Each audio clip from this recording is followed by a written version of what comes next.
Good morning my dear brothers and sisters in Christ. యేసుక్రీస్తు వారి శ్రేష్టమైన పూజింపదగిన హెచ్చింపదగిన నామం పేరట మీ అందరికీ ఉదయకాల సమయంలో శుభాలు ప్రకటిస్తున్నాను. బాగున్నారా? మీరంతా క్షేమంగా ఉన్నారా? భద్రంగా ఉన్నారు కదా?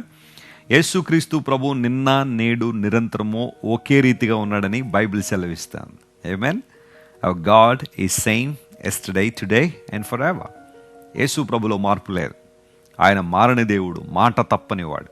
వాగ్దానం చేశారు అంటే వాగ్దానం నెరవేర్చడానికి దేవుడు ఎప్పుడు కూడా కట్టుబడి ఉన్నాడు. ఆయన నీ పట్ల దేవునికి ఉన్న ప్రణాళికలు ఎప్పుడు గొప్పవే. కొన్నిసార్లు ఏమో దేవుడు నన్ను మర్చిపోయాడేమో, ఆయన నన్ను వదిలిపెట్టేశాడేమో, ఆయనకు నేనంత ప్రాముఖ్యం కాదేమో అని అనిపించేలా పరిస్థితులు రావచ్చు. అటువంటి సందర్భాల్లోనే దేవుని వాగ్దానాలు మరింత గొప్పగా మనం ధ్యానం చేయాలి, వాటి మీద మన దృష్టి నిలపాలి. దేవుని వాగ్దానాలు మనందరికీ కూడా గొప్ప బలాన్ని, ఆశీర్వాదాన్ని దయచేస్తాయి. ప్రతిరోజు ఒక వాగ్దానాన్ని వింటున్నాం కదా. ఈరోజు కూడా దేవుని వాగ్దానాన్ని చదువుకుందాం. మీ దగ్గర బైబిల్ ఉంటే తెరవండి. మీకా గ్రంథం 7వ అధ్యాయం 18వ వచనం చదువుకుందాం. The book of mica chapter 7 and verse 18. తన స్వాస్థ్యములో శేషించిన వారి దోషమును పరిహరించి వారు చేసిన అతిక్రమముల విషయమై వారిని క్షమించు దేవుడు అయిన నీతో సముడైన దేవుడున్నాడా? ఆయన కనికరము చూపుడు యందు సంతోషించువాడు గనుక నిరంతరము కోపముంచడు. ఒక మాట అందరూ గమనించాలి. ఆయన కనికరము చూపుట యందు సంతోషించువాడు. ఆమేన్. ఈ వాగ్దానాన్ని ఈ రోజంతా మనం క్లెయిమ్ చేసుకుందాం. ఆయన కనికరము చూపడంలో చాలా సంతోషించేవాడు కాబట్టే ఆయన నిరంతరము కోపగించాడు. అఫ్ కోర్స్ మనం చేసే పాపాలు, అతిక్రమాలు దేవునికి కోపాన్ని తెప్పిస్తున్నాయి.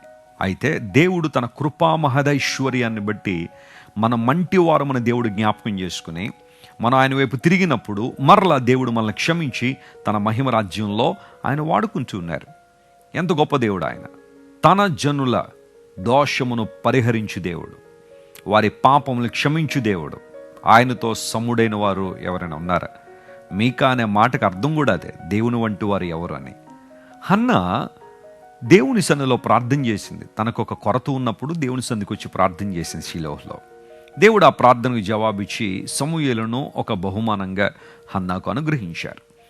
దేవుని సన్నిధిలో తాను చేసిన ప్రమాణం ప్రకారం, ఆమె తీసుకున్న నిర్ణయం ప్రకారం సమూయేలు పాలు విడిచిన తర్వాత తీసుకొచ్చి దేవుని మందిరంలో వదిలిపెట్టి వెళ్తున్నప్పుడు హన్నా దేవుని సన్నిధిలో విజ్ఞాపన చేసింది, లేదా స్తుతి కీర్తన పాడింది. ప్రభు సన్నిధిలో ఆయన స్తుతించినట్టుగా లేఖనాల్లో మనం చూస్తే ఆమె స్తుతిస్తూ ఏమంటదంటే, నా హృదయం దేవునిలో ఆనందిస్తుంది. ఎందుకోసం అంటే పరిశుద్ధతలో ఆయనతో సమానులు ఎవరు లేరు అంటది. మీరు సమూయేలు మొదటి గ్రంథం 2వ అధ్యాయం చదివితే ఆ మాటలు నాకు ఉంటాయి. దేవుడు లాంటి వారు మరొకరు లేరు. ఎందులో అంటే పరిశుద్ధతలో. ఎస్, ఈరోజు నీవు నేను ఆరాధిస్తున్న దేవుడు, మన ప్రభువుని యేసుక్రీస్తు వారు పరిశుద్ధుడైన దేవుడు. ఆయన పవిత్రుడు, నిర్దోషి, నిష్కల్మషుడు, పాపుల్లో చేరక ప్రత్యేకంగా ఉన్నవాడని పౌలు మహాశయుడు ఒప్పుకోక తప్పలేదు. అంతకుముందు యేసు ప్రభు పవిత్రుడు అంటే, ఆయన పరిశుద్ధుడంటే ఒక సగటు యూదుడుగా పౌలు ఒప్పుకోలేదు. ఎందుకంటే యూదుల్లో చాలామంది ఆ కాలంలో యేసు ప్రభు కన్యకకు పుట్టారంటే నమ్మలేదు. ఆయన మెస్సియా అంటే విశ్వసించలేదు. ఆయనే దేవుడంటే వారికి నమ్మకం కుదరలేదు. కానీ ఒక రోజున పౌలు తన జీవితంలో మార్పును అనుభవించిన తర్వాత, ప్రభువుని గురించిన అవగాహనలో ఒక గొప్ప మార్పు తన జీవితంలోకి వచ్చిన తర్వాత ఇప్పుడు ఒప్పుకున్నాడు, నా దేవుడు పవిత్రుడు, ఆయనలో పాపం లేదు, ఆయన నిష్కల్మషుడు, ఆయన కల్మషం లేనివాడు. ఆయన ఈరోజు దేవునితో సముడైన వారు ఎవరున్నారు? నిన్ను క్షమించడంలో ఆయన మించిన వారు లేరు. మానవుడు చేసే ప్రతి పాపము దేవునికి విరోధంగానే చేస్తాడు. కాబట్టి క్షమాపణ కూడా అక్కడి నుంచే రావాలి, దేవుని దగ్గర నుంచి రావాలి. నువ్వు ఎవరికి విరోధంగా పాపం చేసావో వారి దగ్గర నుండే కదా క్షమాపణ రావాలి. నువ్వు ఎవరికో విరోధంగా పాపం చేసి మరెవరినో క్షమాపణ అడిగితే అక్కడ క్షమాపణ రాదు. ప్రతి పాపము దేవునికి విరోధమైంది కాబట్టి మొదటగా క్షమాపణ అక్కడి నుంచి రావాలి. ఆ పాపాలు క్షమించబడినప్పుడే మనిషి ఆనందించగలడు, సంతోషించగలడు, రక్షణలో కొనసాగగలడు. నేను క్షమించడంలో యేసుక్రీస్తు ప్రభువారు ఎప్పుడూ ముందుంటారు. ఎందుకంటే ఈ భూమి మీద ఆయనకు మాత్రమే నీ పాపాలు క్షమించడానికి అధికారం ఉంది. Son of man has an authority to forgive your sins and my sins.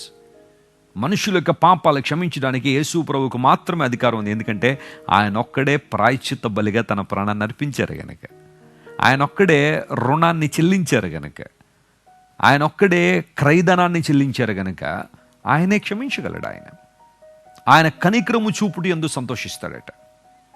నీ దేవుడు ఎంత మంచివాడంటే నీ మీద జాలి పడడంలో, నీ మీద కనికర పడడంలో ఆయన ఎప్పుడూ సంతోషించే దేవుడు ఆయన. మన స్థితిని చూసి, మన పరిస్థితిని చూసి లోకంలో ఎవరు జాలి పడడం లేదేమో, కనికర పడడం లేదేమో. ఇన్ఫ్యాక్ట్ చాలామంది నువ్వు కష్టాల్లో ఉంటే ఆనందించే వాళ్ళు ఉంటారు, నువ్వు పడిపోవాలని కోరుకునే వాళ్ళు చాలామంది ఉంటారు, నువ్వు నష్టపోవాలని మనసులో, అంటే పైకి అనకపోవచ్చు కానీ చాలామంది మనసులో నువ్వు నష్టపోవాలని కోరుకునే వాళ్ళు చాలామంది ఉంటారు, నువ్వు దెబ్బతినాలని ఆలోచించేవారు చాలామంది ఉంటారు. బహుశా నీ ఆఫీస్లో ప్రతిరోజు నీతో పనిచేస్తున్న వాళ్ళే నీకు లోపల విరోధంగా మాట్లాడేవాళ్ళు కావచ్చు, విరోధంగా కుట్ర పన్నేవారు కావచ్చు, చాలామంది ఉండొచ్చు. నువ్వు అప్పులు పాలైపోయి నష్టపోతే నిన్ను చూసి ఆనందించే వాళ్ళు చాలామంది ఉంటారు. అయితే నీ దేవుడు అలాంటి వాడు కాదు. ఆయన నీ బలహీనతను చూసి, నీ యొక్క ఓటమిని చూసి, నీ వైఫల్యాన్ని చూసి సంతోషించేవాడు కాదు ఆయన. నీ మీద కనికరం చూపడంలో ఆయన సంతోషిస్తాడు, నిన్ను లేవనెత్తడంలో ఆయన సంతోషిస్తాడు, నిన్ను నిలబెట్టి తన మహిమ కొరకు వాడుకోవడంలో దేవుడు సంతోషిస్తాడు. అవమాన భారంతో కృంగిపోతున్న నిన్ను తన మహిమతో నింపి, రక్షణతో అలంకరించి, ఉన్నతమైన స్థితిలో నిలబెట్టి ఆయన నీ పట్ల అద్భుతాలు చేయవాడని రుజువుపరుచుకోవడంలో ఆయన సంతోషిస్తారు. ఆమేన్, ప్రైజ్ ది లార్డ్.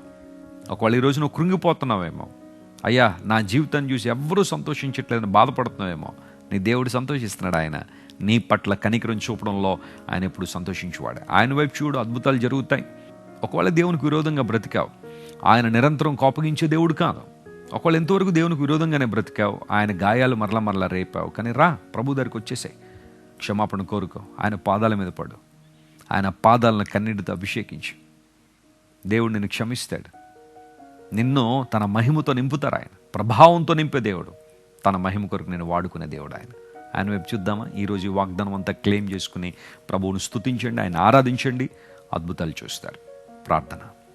ప్రేమగల తండ్రి, మా పాపాలు క్షమించడంలో నిన్ను మించిన వారు లేరు, నీతో సముడైన వారు లేరు.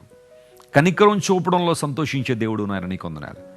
మనుషులు కొన్ని సందర్భాల్లో పైశాచికంగా ప్రవర్తించడంలో సంతోషించేవాళ్ళు, భార్యను హింసించడంలో సంతోషించే భర్తలు చాలామంది ఉంటారేమో, బిడ్డలను హింసించడంలో సంతోషించే తల్లిదండ్రులు చాలామంది ఉంటారేమో, భర్తను హేళన చేయడంలో సంతోషించే భార్యలు చాలామంది ప్రపంచంలో ఉన్నారేమో. ప్రభువా, మేము పడిపోతే చూడాలనుకునేవారు, ఆనందించాలనుకునేవారు చాలామంది మా చుట్టూ ఉండొచ్చేమో, కానీ నువ్వు ఒక్కడవే కనికరం చూపడంలో సంతోషించే దేవుడు. అయ్యా, మా పట్ల నీకున్న ప్రతి మంచి ప్రణాళికను బట్టి నీకు స్తోత్రాలు. ఈరోజు ఎంతమంది అయితే ఈ వాగ్దాన సందేశాన్ని వింటున్నారో వారందరినీ బలమైన హస్తాల చేత నింపి అద్భుతాలు చేయండి, కనికరించి మేలు చేయండి. నువ్వు మంచి దేవుడు గనుక వారి చేతుల మంచి చేయండి. ఘనతయు మహిమయు ప్రభావము నీకు మాత్రమే ఆరోపిస్తూ యేసుక్రీస్తు నామం పేరిట అడిగి వేడుకొనిచున్నాం తండ్రి. ఆమేన్. God bless you dear friends. Have a wonderful day.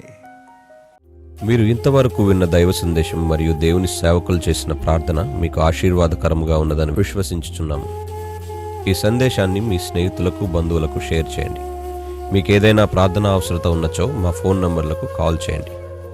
దేవుడు మిమ్మల్ని ప్రేరేపిస్తే విశ్వాసంతో సాగుచున్న ఈ పరిచర్యను ప్రోత్సహించండి. మరిన్ని వర్తమానాలు, పాటలు వినుటకు జాన్ వెస్లీ మినిస్ట్రీస్ అను మా యూట్యూబ్ ఛానల్ను సబ్స్క్రైబ్ చేసుకొనండి. ప్రభువైన యేసుక్రీస్తు కృప మీకు తోడైండును గాక.